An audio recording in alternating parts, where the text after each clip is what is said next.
Bonjour, donc la dernière fois, si vous vous rappelez du cours, on avait vu que le poids en fait c'était 10 multiplié par la masse, hein, donc c'était deux grandeurs qui étaient bien proportionnelles, qu'il y avait une relation simple entre le poids et la masse. On va voir que ce 10, hein, il n'est pas toujours justement stable et égal à 10, hein, ça va dépendre un petit peu de l'endroit où on se trouve. Alors pour ça, donc, de toute façon, hein, c'est comme l'autre jour, là vous écoutez bien, puis après vous copierez ce cours sur vos cahiers. Donc je vous pose une question, comment perdre du poids sans changer de masse? Donc sans tricher, hein, comment cette dame pourrait-elle réellement perdre du poids? Vers quelle destination doit-elle se rendre? Donc là, hein, je vous donne la réponse puisque vous n'êtes pas en cours avec moi. Hein, par exemple, on pourrait dire, elle n'a qu'à se rendre sur la Lune. Alors pourquoi sur la Lune? Puisque en fait, hein, la Lune, comme c'est vraiment un plus petit astre que la Terre, en fait, son attraction, hein, la force d'attraction de la Lune sur cette dame va être beaucoup plus faible que la force d'attraction de la Terre sur cette dame. Ce qui fait que son poids, effectivement, va nettement baisser.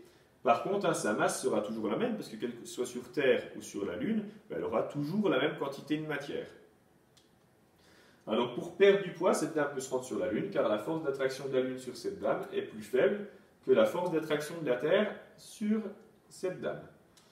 Par contre, cette dame aura la même masse sur Terre et sur la Lune. Donc on va conclure là-dessus. Donc finalement, le poids grand P d'un objet, c'est bien proportionnel à sa masse petit m, mais en un lieu donné. Je vais préciser ça ensuite.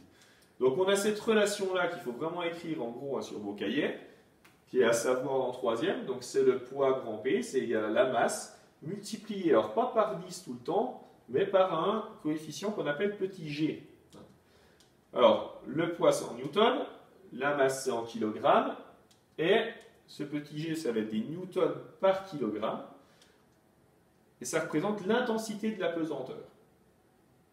Alors justement, hein, la masse en kilogrammes, si on parle de ça, cette grandeur, elle ne va jamais changer avec le lieu, hein, je vous ai dit, parce qu'en fait, hein, la masse c'est la quantité de matière qu'on a en nous, elle ne va pas changer d'un lieu à un autre. Par contre, le poids, lui, c'est une grandeur qui va varier avec le lieu. Pourquoi? Parce que ce coefficient-là, l'intensité de la pesanteur, va dépendre du lieu où on est. Alors, je vous cite quelques exemples, et vous en ferez d'autres dans des exercices.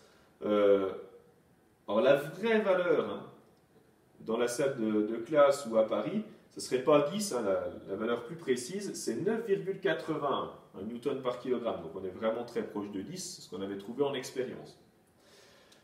Si on prend un autre exemple, hein, au-dessus du Mont Blanc, c'est un tout petit peu plus faible, hein, la valeur d'intensité de la pesanteur. Alors vous réfléchirez pourquoi c'est un petit peu plus faible dans un exercice. C'est 9,79 newton par kilogramme. Et puis par exemple sur la Lune, là c'est beaucoup plus faible. Hein, on l'a expliqué tout à l'heure, puisque l'attraction de la Lune sur un objet est beaucoup plus faible que l'attraction de la Terre sur ce même objet, puisque la Lune est beaucoup plus petite. Elle a une masse beaucoup plus faible. Donc on est à 1,6 newton par kilogramme sur la Lune. D'ailleurs, je vais vous envoyer un lien vidéo où vous allez voir hein, le premier homme qui a marché sur la Lune, malgré le fait qu'il ait une très grosse combinaison, eh bien, il avance avec un pas très léger. Pourquoi? Parce qu'il a un poids beaucoup plus faible que qu'il aurait sur la Terre. Bon, par contre, sa masse reste bien la même.